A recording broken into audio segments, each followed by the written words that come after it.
ಪ್ರಜ್ವಲ್ ರೇವಣ್ಣ ಅವರ pen drive ಪ್ರಕರಣದ ಮೂಲ ರೂವಾರಿ ಯಾರು?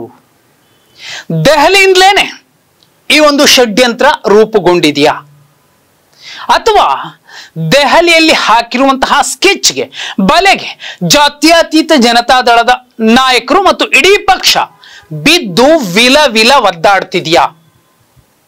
ಹೆಣ್ಣು ಮಕ್ಕಳು ನೊಂದಿರುವಂಥದ್ದು ಸತ್ಯ. ಹೆಣ್ಣು ಮಕ್ಕಳನ್ನ ಹೆದರಿಸಿ ಬೆದರಿಸಿ ಪ್ರಲೋಭನೆಗೊಳಪಡಿಸಿ ಅವರ ಮೇಲೆ ನೀಚಾತಿ ನೀಚವಾಗಿ ತನ್ನ ತೃಷೆಯನ್ನ ತೀರಿಸಿಕೊಂಡಿರುವಂತಹ ಸಾಧ್ಯತೆಗಳೇನಿದೆ, ಆರೋಪಗಳೇನಿದೆ, ಮೇಲ್ನೋಟಕ್ಕೆ ಅದು ಸತ್ಯವಾಗಿ ಕಾಣ್ತಿದೆ. SIT ತನಿಖೆಯನ್ನು ಕೂಡ ಈ ವಿಚಾರವಾಗಿ ಸ್ಪಷ್ಟತೆಯನ್ನು ಕೊಡ್ಲಿಕ್ಕೆ ಮಾಡ್ತಾ ಇದೆ. ಆದ್ರೆ ಈ ಪ್ರಕರಣ ಶುರುವಾದಾಗಿನಿಂದ, ಅಂದ್ರೆ ಕರ್ನಾಟಕದಲ್ಲಿ 2024ರ ಲೋಕಸಭಾ ಚುನಾವಣೆಯ ಮೊದಲ ಹಂತದ ಮತದಾನ ಏಪ್ರಿಲ್ 26ನೇ ತಾರೀಕು ನಡೀತು. ಅದಕ್ಕಿಂತ 3 ದಿನದಿಂದ ಮುಂಚೆ ಪೆನ್ ಡ್ರೈವ್ನ ಸದ್ದು ಶುರುವಾಯಿತು. ಅನಂತರದಲ್ಲಿ ಯಾವಾಗ ಸರ್ಕಾರ ಮತದಾನ ಆದ 2 ದಿನದ ನಂತರ SIT ತನಿಖೆಯನ್ನ ಶುರು ಮಾಡ್ತೋ, ಅಲ್ಲಿಂದೀಚೆಗೆ ಜಾತ್ಯತೀತ ಜನತಾದಳದ ನಾಯಕರು ಒಂದೊಂದು ಹಂತದ ಮಾತುಗಳನ್ನ ಆಡ್ತಿದ್ದಾರೆ. ಮಾಜಿ ಮುಖ್ಯಮಂತ್ರಿ, ಜಾತ್ಯತೀತ ಜನತಾದಳದ ನಾಯಕರು ಹಲವು ಸಲ ಹಲವು ರೀತಿಯ ಗೊಂದಲಾತ್ಮಕ ಹೇಳಿಕೆಯನ್ನ ಕೊಟ್ರು. ಇಸ್ ದೇರ್ ಎನಿ ಪ್ರೂಫ್ ಅಂದ್ರು. ನನ್ನ ಮಗ ಅಲ್ಲ ಅಂದ್ರು. ಹೌದು ನನ್ನ ಮಗ ಅಂದ್ರು.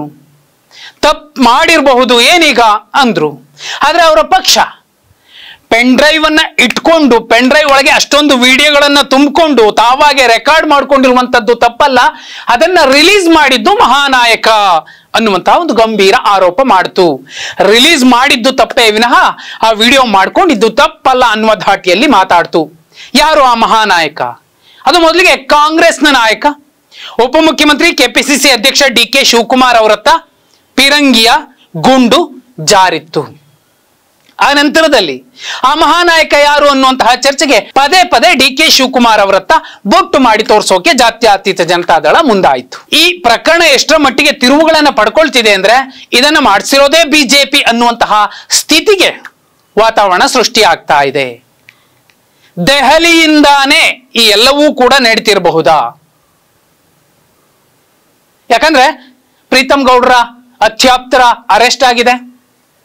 ಜಾತ್ಯತೀತ ಜನತಾದಳದ ಶಾಸಕ, ಈ ಹಿಂದೆ ಪ್ರಜ್ವಲ್ ರೇವಣ್ಣ ಅವರ ವಿರುದ್ಧ ಕೋರ್ಟ್ ಅಲ್ಲಿ ಕೇಸ್ ಹಾಕಿದ್ದಂತಹ ನಾಯಕ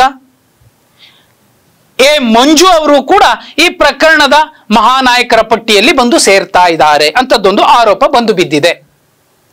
BJP ಖುದ್ದಾಗಿ ನಿಂತು ವಿಡಿಯೋಗಳನ್ನ, ಪೆನ್ ಡ್ರೈವ್ಗಳನ್ನ ಹಂಚಿದೆಯಾ, ಇಷ್ಟರ ಮಟ್ಟಿಗೆ ಕಾಂಗ್ರೆಸ್ ಆರೋಪ ಮಾಡ್ತಿದೆ.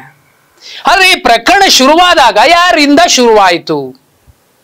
ಡಿಸೆಂಬರ್ 8, 2023 BJPಯ ಹೊಳೆನರಸೀಪುರದ ಪರಾಜಿತ ಅಭ್ಯರ್ಥಿ, BJPಯ ನಾಯಕ ದೇವರಾಜೇಗೌಡರು ಫಸ್ಟ್ ಟೈಮ್ ಪ್ರೆಸ್ ಮೀಟ್ ಮಾಡಿ ವಿಡಿಯೋಗಳಿದಾವೆ ನನ್ನ ಹತ್ರ, ರಿಲೀಸ್ ಮಾಡ್ತೀನಿ ಅಂತ ಹೇಳಿದ್ರು.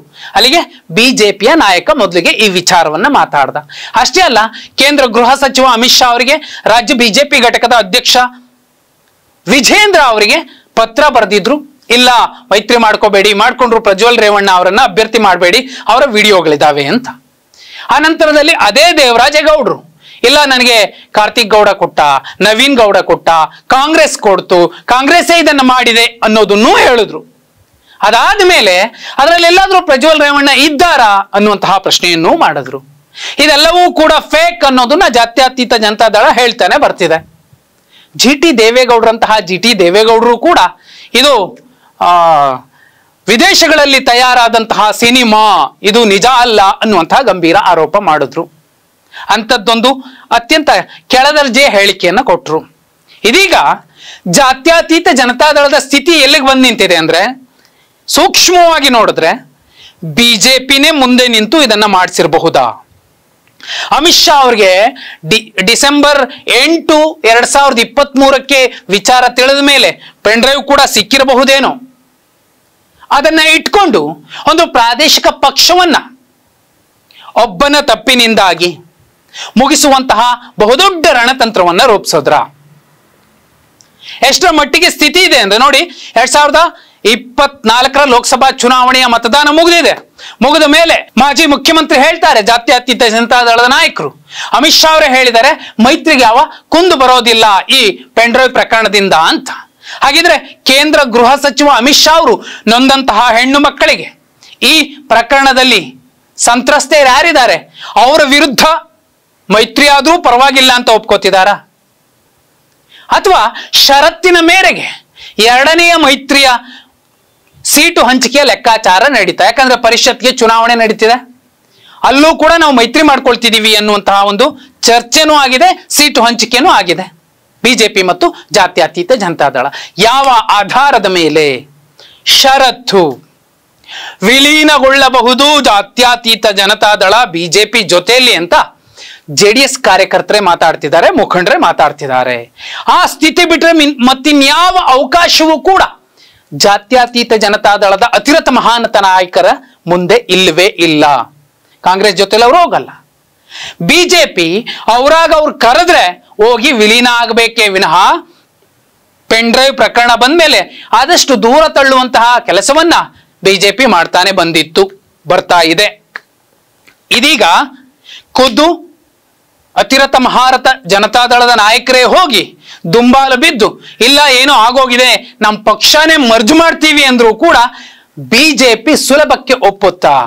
ಅವರ ಎಲ್ಲ ಬೇಡಿಕೆಗಳ ಪಟ್ಟಿಗಳಿರ್ತಿದ್ವಲ್ಲ ಇಷ್ಟು ದಿನ, ಮೈತ್ರಿ ಸರ್ಕಾರ ಆದ್ರೆ ಮೈತ್ರಿಗೊಳ್ಳುವಂತಹ ಪಕ್ಷದ ಮುಂದೆ ಎಷ್ಟು ಸಚಿವ ಸ್ಥಾನ ಬೇಕು, ಇಂತಹ ಮಂತ್ರಿ ಸ್ಥಾನ ಬೇಕು, ಮುಖ್ಯಮಂತ್ರಿ ನಮ್ಗೇ ಬೇಕು ಅಂತ ಕೇಳ್ತಿದ್ದಂತಹ ಅರ್ಹತೆ ಅದು ಕಳ್ಕೊಳ್ಳುತ್ತೆ.